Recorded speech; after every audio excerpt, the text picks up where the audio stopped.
Hey guys, what's up? Speo with the voice of reason, and today I'm going to show you how you can put together a nice and filthy Reese bass, like a bass you'd hear in a Cohen soundtrack. But it's actually quite a good bass to use in dubstep as well.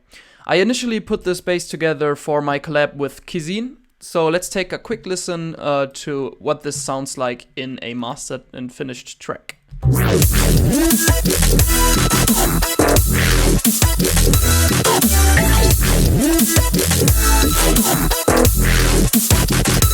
That's it. Okay, so in my initial patch, I actually used some rack extensions to color the sound a bit, but these rack extensions aren't essential to the sound at all, so I'm just gonna scratch them so everybody can build this patch and have fun with it. So let's get going. First up, we'll create a maelstrom as a basis for this patch, and for oscillator A, we'll select the sawtooth times 16 wavetable. And we'll do the same for oscillator B, so activate oscillator B with this little square right here, and then select the wave sawtooth times 16 wavetable. Then we're gonna put both of them to octave 2, so they are quite low, and then we'll detune them against each other. So we'll bring the first up, the oscillator A, we'll bring the send up to about 30, and on oscillator B, we'll bring the send down to about minus 30. Next up, we'll route the oscillator A and only the oscillator A into the shaper, and we'll turn on the shaper and either have it on sine or saturate. So later on, when we have the patch and it's finished, then I'll show you the difference between if you have it on sine and saturate. On saturate, it sounds a little smoother, and on sine, it sounds a little bit more brutal. So we'll leave it on sine for the moment and put the amount to about 58 or something. Then on filter A, we'll switch it to bandpass mode, and we'll bring the frequency down all the way, and we'll bring the resonance up to about 36. And then we can already hit Alt-click on the frequency on filter A, because obviously we're gonna automate that bandpass filter frequency. Alright, that's it for the maelstrom. Of course, you shouldn't forget to put the polyphony down to 1, so if you accidentally play 2 notes at the same time on your keyboard when you play the bass line, you won't have some really brutal sounding sounds if you play if you play 2 different keys at the same time with this bass patch. It'll probably rip your speakers apart. And then we'll bring the portamento up to about 26 as well, just to make a melody sound a little bit more natural if you would play one. Alright, so next up we'll run this through a Scream 4 distortion unit. We'll bring the algorithm up to tape, and we'll bring the speed up all the way, and we can leave the compression where it is at 30. And then we can bring the damage up just a tad to about 70. Now this is already getting quite dirty. Next up, we'll activate the cut section, and we'll bring down the mids to about minus 23 or something. And then we'll bring up the highs to about 20.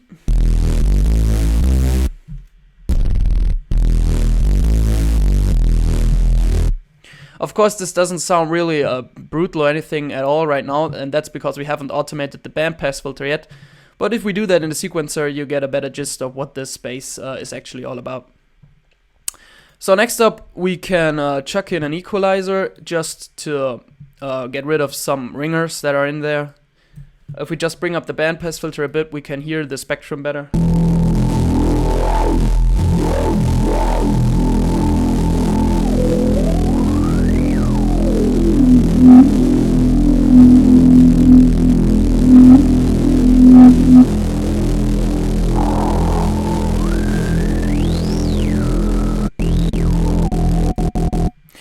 So of course you could sweep the frequency spectrum even more and find more ringers that you want to remove, but I'll just leave it at that for the moment.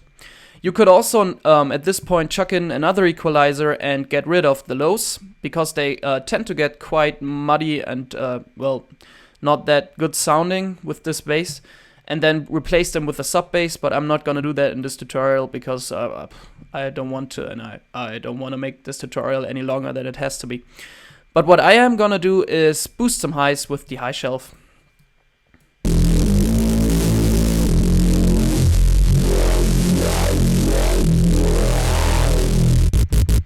Sweet. So next up we can do a little trick to get the sound to sound a little more stereo. So what we're gonna do is we're gonna create a audio merge and splitter, and we're gonna create another one beside that. So what we want to do now is we want to cut the signal and then we'll route it into a mixer, which we're going to create now as well while holding down shift so it doesn't auto route up. And I'll just move that below them so we have a nice and clean interface right here. And we're going to split the signal and route them to 3 different channels, and we're going to pan the left and right channel all the way to the left and right. And then we're going to apply a little something called the Haas effect, which some of you may know. We're going to delay one channel on the side a little bit to the other channel on the other side, which is going to result in a very nice and wide effect. But we don't want the low frequencies to be on the sides though, especially not with the Haas effect, because that's going to result in some phase cancellation and generally in some pretty bad stuff. So what we're going to do is we're going to hold down shift once again and create an equalizer. And I'm going to move this down as well. And now we're going to take the signal out of the last equalizer that we used on the bass and into the first splitter. And one signal we're going to route straight down into the mixer. And another one we're going to route into one equalizer, into this equalizer right here. And then we'll bring the output up into the second splitter over here and route it into the left and the right channel of this initial sound. So what we can do now is we're gonna do the panning. So on the the rightest most channel, we're gonna pan it all the way to the right, and on the leftmost channel, we're gonna pan it all the way to the left. You have to make sure though that these 2 channels that you pan are the ones that run through the equalizer. So if I just hit this, it's gotta be the one that runs into the equalizer and out of the splitter into these 2 channels. And those you're gonna pan against each other. And then we're gonna select this equalizer right here and turn on the first parameter, bring the frequency down all the way and bring the gain down all the way as well. And then we'll bring the Q down to about 1.5.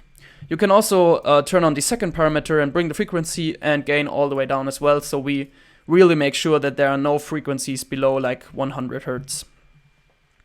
So what we're gonna do next up is we're gonna hold down shift once again and create a digital delay line for our Haas effect.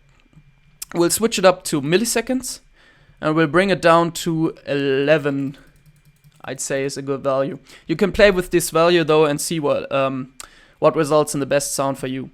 Then we'll bring down the feedback to 0, flip the rack around, and on this splitter right here that splits the channels into one left and one right, we're gonna select one signal of those, it doesn't really matter which, and run it through the delay line, which we've just programmed to delay the sound for 11 milliseconds. So now this sound should be pretty stereo. Now I forgot to reconnect the mixer. So don't forget to take the master out of the mixer and run it back into the mix channel so you can actually hear your sound. There you go. Oh, we're clipping as well.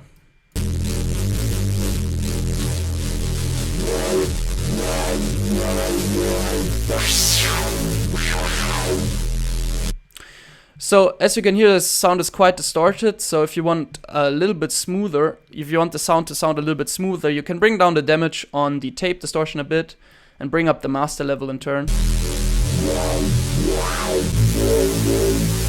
And now you can also play with the Shaper algorithm. You could bring it to saturate.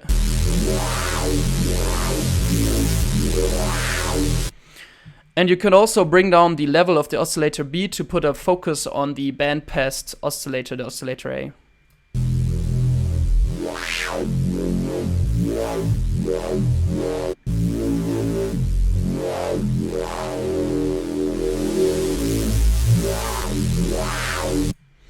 Alright, so what you can do as well is you can create a filter, so a little gray guy here, while holding down shift, the envelope controlled filter.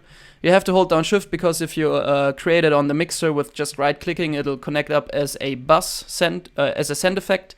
As a send effect of course, and you don't want that. So hold down shift, then disconnect the master out and connect it to the filter right here.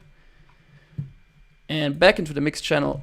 And now that this is done, we can bring down the envelope amount all the way on this little gray guy and bring the frequency up all the way, and then hit Alt-click on the frequency to get another automation line in here. And now we can also introduce a nice low-pass wobble to the sound.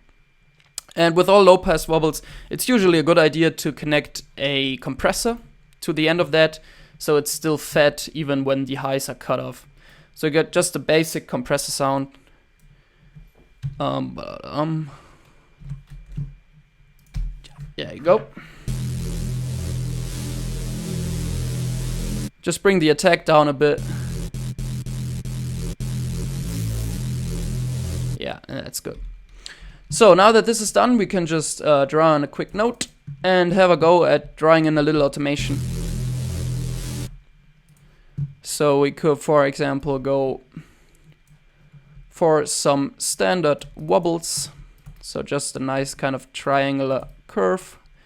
On the bandpass filter, you don't want to go too high up, because otherwise it'll start hissing and not sounding that great. So let me just draw in a couple of quick wobbly things. And then we can just copy them down to the low pass filter, where we want to bring them up a bit so we can actually hear the higher frequencies.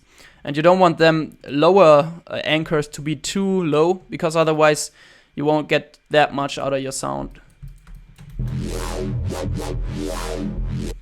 So that's quite simple. Let me switch it up.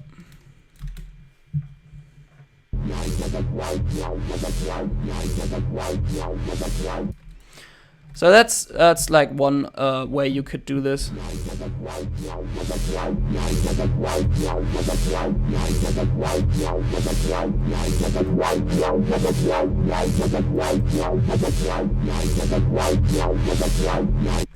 Of course, you can just play around with these two filter automations right here to get a cool sound going.